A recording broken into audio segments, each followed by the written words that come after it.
আকাশবাণী খবর পড়ছি দেবব্রত মণ্ডল। প্রথমে বিশেষ খবর। ন্যাশনাল টেস্টিং এজেন্সি এনটিএ বাতিল এবং স্থগিত রাখা পরীক্ষাগুলির নতুন তারিখ ঘোষণা করেছে।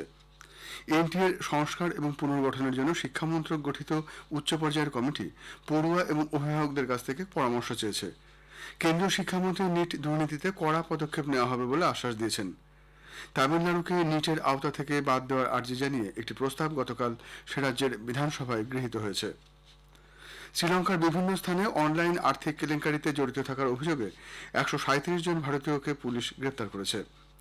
যথোচিত ধর্মীয় মর্যাদায় জম্মু কাশ্মীরে এবছরের বার্ষিক অমরনাথ যাত্রা আজ সকালে আনুষ্ঠানিকভাবে শুরু হয়েছে। ইরানের চতুর্দশ রাষ্ট্রপতি নির্বাচনের ভোট গ্রহণ গতকাল মধ্যরাতে শেষ হয়েছে। টি-20 বিশ্বকাপ ক্রিকেটের ফাইনালে ভারত আজ দক্ষিণ আফ্রিকার মুখোমুখি হবে। আসছে বিস্তারিত খবরে। ন্যাশনাল টেস্টিং এজেন্সি এনটিএ বাতিল এবং স্থগিত রাখা পরীক্ষাগুলির নতুন তারিখ ঘোষণা করেছে। গতকাল এক বিজ্ঞপ্তি জারি করে এনটিএর পক্ষ থেকে জানানো হয়েছে, ইউজিসি নেট জুন 2024 পরীক্ষা 21 আগস্ট থেকে সেপ্টেম্বরের 4 তারিখের মধ্যে নেওয়া হবে। এ মাসের 18 তারিখে এই পরীক্ষা গ্রহণের পরের দিনই তা বাতিল করা হয়েছিল। Joint CSIR UGC net June 2024 পরীক্ষা সতর্কতামূলক ব্যবস্থা হিসেবে স্থগিত করা হয়েছিল। তা নেওয়া হবে 25 থেকে 27 জুলাই। উল্লেখ্য, রসায়ন বিজ্ঞান, ভূবিজ্ঞান, বায়ুমণ্ডল, মহাসাগর এবং গাণিতিক ও শারীরিক বিজ্ঞানে পিএইচডিতে ভর্তির জন্য এই পরীক্ষা নেওয়া হয়ে থাকে। 4 বছরের ইন্টিগ্রেটেড টিচার এডুকেশন প্রোগ্রামে ভর্তির জন্য প্রবেশিকা পরীক্ষা এনসিইটি যা স্থগিত করা হয়েছিল তা নেওয়া হবে 10 July. All India Ayush post graduate entrance test 2024 আগামী মাসের 6 তারিখে নির্দিষ্ট সময়সূচি অনুযায়ী নেওয়া হবে। এনটিএ সংস্কার এবং পুনর্গঠনের জন্য শিক্ষা মন্ত্রক দ্বারা গঠিত উচ্চ পর্যায়ের কমিটি পড়ুয়া এবং অভিভাবকদের কাছ থেকে পরামর্শ চেয়েছে।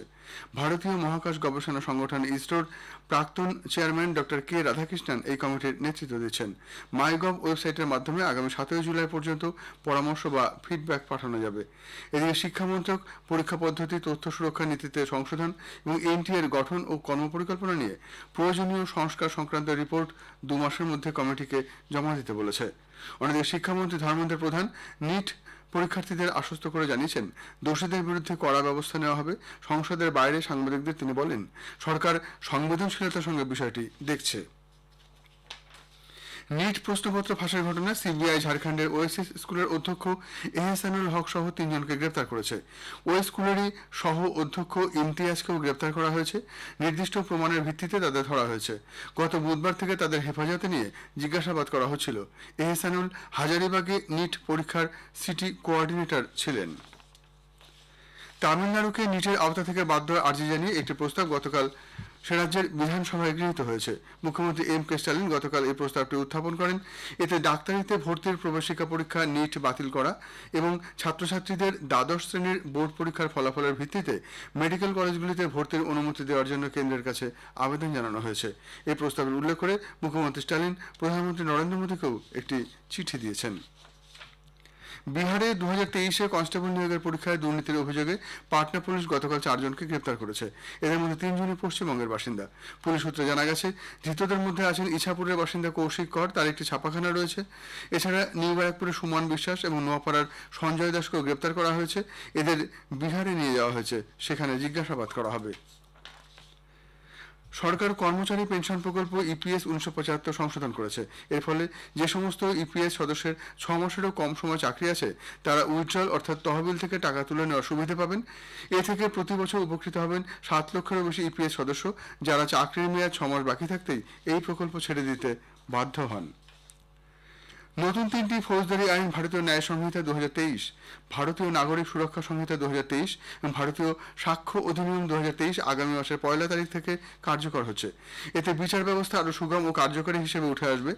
এই নতুন আইনের ফলে কোনো ঘটনা অনলাইনে রিপোর্ট করা যাবে ও যে কোনো থানায় এফআইআর ও তার প্রতিলিপি বিনামূল্যে পাবেন অভিযোগকারী। গ্রেপ্তার হওয়া ব্যক্তি নিজের পছন্দ মতো কাউকে তার অবস্থার কথা জানাতে পারবেন। নতুন আইন মহিলা ও শিশুদের উপর হওয়া অপরাধের তদন্তের ওপর আরও গুরুত্ব দেওয়া হয়েছে। তথ্য পাওয়ার পর 2 মাসের মধ্যে তদন্তে নিষ্পত্তি করতে হবে। ফরেনসিক বিশেষজ্ঞদের গুরুতর অপরাধের ক্ষেত্রে ঘটনাস্থলে গিয়ে তথ্য সংগ্রহ বাধ্যতামূলক করা হয়েছে। কাগজের ব্যবহার যথাসম্ভব কমানোর উপর জোর দিয়ে বলা হয়েছে ইলেকট্রনিক মাধ্যমে সমন পাঠানো যাবে। সব পক্ষের মধ্যে যোগাযোগকে প্রাধান্য দেওয়া হয়েছে নতুন ফৌজদারি আইনে। 1 জুলাই এই নতুন 3টি ফৌজদারি আইনগুলিকে কার্যকর করা নিয়ে কেন্দ্রীয় ও রাজ্য সরকারগুলো একযোগে কাজ করে চলেছে এবং সচেতনতা কার্যক্রম গ্রহণ করা হয়েছে। লোকসভা ভোটের জন্য 3 মাস বন্ধ থাকার পর আগামী 30 জুন আবার শোনা যাবে প্রধানমন্ত্রী নরেন্দ্র মোদীর মাসিক বেতার অনুষ্ঠান মন কি বাত। প্রধানমন্ত্রী হিসেবে টানা তৃতীয়বার দায়িত্ব নেবার পর এটি হবে তার প্রথম মন কি বাত। মন কি বাতের এটি 111তম পর্ব। বেলা 11টা থেকে আকাশবাণী এবং দূরদর্শনের সবকটি চ্যানেলে এবং Akashvani news on AIR website, mobile app, প্রধানমন্ত্রীর দপ্তর এবং তথ্য ও সম্প্রচার মন্ত্রকের ওয়েবসাইট ও ইউটিউব চ্যানেলেও মন কি বাত সম্প্রচারিত হবে। খবর শুনছেন আকাশবাণী থেকে। শ্রীলঙ্কার বিভিন্ন স্থানে অনলাইন আর্থিক কেলেঙ্কারিতে জড়িত থাকার অভিযোগে 137 জন ভারতীয়কে পুলিশ গ্রেপ্তার করেছে। দ্বীপরাষ্ট্রের দৈনিক সংবাদপত্র ডেইলি মিরার জানিয়েছে, বৃহস্পতিবার কলম্বোর শহরতলির মাদিওয়েলা ও বাত্তারামুল্লা এবং পশ্চিমাঞ্চলীয় তটবর্তী শহর নেগম্বো থেকে এদের ধরা হয়। পুলিশের এক মুখপাত্র জানিয়েছেন, ফৌজদারি মামলার তদন্ত দপ্তর সিআইডি একই সঙ্গে বিভিন্ন স্থানে তল্লাশি চালিয়ে বেশ কিছু গুরুত্বপূর্ণ সামগ্রী বাজেয়াপ্ত করেছে। এর মধ্যে রয়েছে 158টি মোবাইল ফোন, 16টি ল্যাপটপ ও 60টি ডেস্কটপ কম্পিউটার। একটি হোয়াটসঅ্যাপ গ্রুপে নগদ টাকার প্রলোভন দেখিয়ে বিভিন্ন ব্যক্তিকে প্রতারণা অভিযোগের প্রেক্ষিতে দ্বীপরাষ্ট্রের পুলিশ এই অভিযান চালায়। যথোচিত ধর্মীয় মর্যাদা জম্মু কাশ্মীরে এবছরের বার্ষিক অমরনাথ যাত্রা আজ সকালে আনুষ্ঠানিকভাবে শুরু হয়েছে। কঠোর নিরাপত্তায় পুণ্যার্থীদের প্রথম দলটি পাহেলগাঁও ও বালতাল দুটি রুটেই পবিত্র গুহার উদ্দেশ্যে যাত্রা শুরু করেছে। 52 দিনের এই তীর্থযাত্রা শেষ হবে আগামী 19 আগস্ট শ্রাবণী পূর্ণিমার দিন। যাত্রা সুসম্পন্ন করতে সব রকমের বন্দোবস্ত করা হয়েছে, জোরদার করা হয়েছে নিরাপত্তা ব্যবস্থাও। এর আগে গতকাল উপরাজ্যপাল মনোজ সিনহা ভগবতীনগর বেস ক্যাম্পে পতাকা নাড়িয়ে যাত্রার সূচনা করেন। তেলেঙ্গানার রাঙ্গারেড্ডি জেলার সাদনগর এলাকায় একটি কাঁচ কারখানায় বিস্ফোরণে কমপক্ষে 5 জন নিহত ও 14 জন আহত হয়েছেন। আহতদের নিকটবর্তী হাসপাতালে নিয়ে যাওয়া হয়েছে। কম্প্রেসার ফার্নেসে গ্যাসের চাপের কারণে এই বিস্ফোরণ বলে মনে করা হচ্ছে। মুখ্যমন্ত্রী রেবন্ত রেড্ডি এই প্রাণহানির ঘটনায় দুঃখ প্রকাশ করেছেন এবং সংশ্লিষ্ট বিভাগকে ত্রাণ কাজ চালানোর জন্য সমন্বিতভাবে কাজ করার নির্দেশ দিয়েছেন।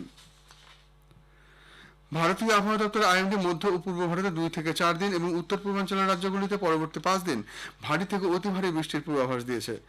দক্ষিণ পশ্চিম মৌসুমী বায়ু পশ্চিম রাজস্থান, হরিয়ানার কিছু অংশ, সমগ্র দিল্লি এবং পশ্চিম উত্তরপ্রদেশের কিছু এলাকায় প্রবেশ করেছে।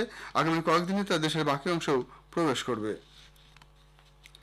ভারী বৃষ্টিপাতের ফলে ছাদ ধসে পড়ে দিল্লির ইন্দিরা গান্ধী আন্তর্জাতিক বিমানবন্দরের টার্মিনাল T1 সাময়িকভাবে বন্ধ থাকার পরিপ্রেক্ষিতে কেন্দ্রীয় অসামরিক বিমান পরিবহন মন্ত্রক একটি অ্যাডভাইসারি জারি করেছে। অ্যাডভাইসারিতে এই পরিস্থিতিতে যাতে বিমান ভাড়া খুব বেশি বৃদ্ধি না পায় তা নিশ্চিত করার জন্য সমস্ত বিমান সংস্থাকে বলা হয়েছে। অসামরিক বিমান পরিবহন মন্ত্রী রামমোহন নাইডু বরিষ্ঠ আধিকারিকদের নিয়ে একটি উচ্চ পর্যায়ের পর্যালোচনা বৈঠক করেন। বৈঠকে যাত্রী সুরক্ষা নিয়ে বিস্তারিত আলোচনা হয়। ইরানের চতুর্দশ রাষ্ট্রপতির নির্বাচনে ভোট গ্রহণ গতকাল মধ্যরাতে শেষ হয়েছে।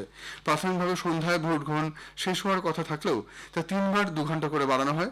ইরানের নির্বাচন সংক্রান্ত সদর দপ্তরের মুখপাত্র মোহাসেন ইসলামি সে দেশের রাষ্ট্রীয় চ্যানেলকে বলেন, যারা ভোট প্রক্রিয়া শেষ হওয়ার আগে এসে অপেক্ষা করছিলেন তাদের ভোট দেওয়ার অনুমতি দেওয়া হয়েছে।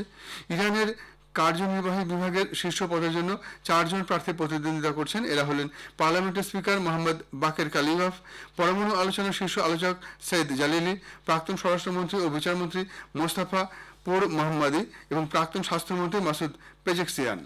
ইরানের নির্বাচন সদর দপ্তরের মুখপাত্র বলেছেন, বিজয়ীকে নিরঙ্কুশ সংখ্যাগরিষ্ঠতা বা কমপক্ষে 50% বেশি ভোট পেতে হবে, অন্যথায় আগামী শুক্রবার 2 শীর্ষ প্রার্থীর মধ্যে রান অফ অনুষ্ঠিত হবে। মঙ্গোলিয়ায় সংসদীয় নির্বাচনে ক্ষমতাসীন দল সামান্য ভোটের ব্যবধানে জয়ী হয়েছে। প্রাথমিক ফলাফলে জানা গেছে, শাসক দল মঙ্গোলিয়ান পিপলস পার্টি 126টি আসনের মধ্যে 68টি থেকে 70টিতে জয়লাভ করেছে। অন্যদিকে প্রধান বিরোধী দল ডেমোক্রেটিক পার্টি জয়ী হয়েছে 40টিতে। তবে সরকারিভাবে এখনো ফলাফল ঘোষণা করা হয়নি। T20 ক্রিকেট বিশ্বকাপের ফাইনালে ভারত আজ দক্ষিণ আফ্রিকার মুখোমুখি হবে। বার্বাডোসের কেনসিংটন ওভালে খেলা শুরু হবে ভারতীয় সময় রাত 8টায়। 2 দলই টুর্নামেন্টে অপরাজিত। দক্ষিণ আফ্রিকা প্রথম সেমিফাইনালে আফগানিস্তানকে 9 উইকেটে হারিয়ে প্রথমবারের জন্য T20 বিশ্বকাপের ফাইনালে পৌঁছেছে। অন্যদিকে ভারত দ্বিতীয় সেমিফাইনালে গতবারের চ্যাম্পিয়ন ইংল্যান্ডকে 68 রানে হারিয়ে তৃতীয়বারের জন্য এই ফরম্যাটের বিশ্বকাপের ফাইনালে পৌঁছেছে। ভারতীয় অলিম্পিক অ্যাসোসিয়েশনের সভাপতি ডক্টর পিটি উষা এশিয়ান গেমসে যোগাকে অন্তর্ভুক্ত করার যে সিদ্ধান্ত নিয়েছেন, কেন্দ্রীয় ক্রীড়া ও যুব কল্যাণ মন্ত্রী মনসুখ মান্ডভিয়া তাকে স্বাগত জানিয়েছেন। শেষ করার আগে বিশেষ খবর আরেকবার। ন্যাশনাল টেস্টিং এজেন্সি এনটিএ বাতিল এবং স্থগিত রাখা পরীক্ষাগুলির নতুন তারিখ ঘোষণা করেছে। তামিলনাড়ুকে নিটের আওতা থেকে বাদ দেওয়ার আর্জি জানিয়ে একটি প্রস্তাব গতকাল সে রাজ্যের বিধানসভায় গৃহীত হয়েছে। ইরানের চতুর্দশ রাষ্ট্রপতি নির্বাচনের ভোট গ্রহণ গতকাল মধ্যরাতে শেষ হয়েছে। খবর এখনকার মতো এ পর্যন্ত।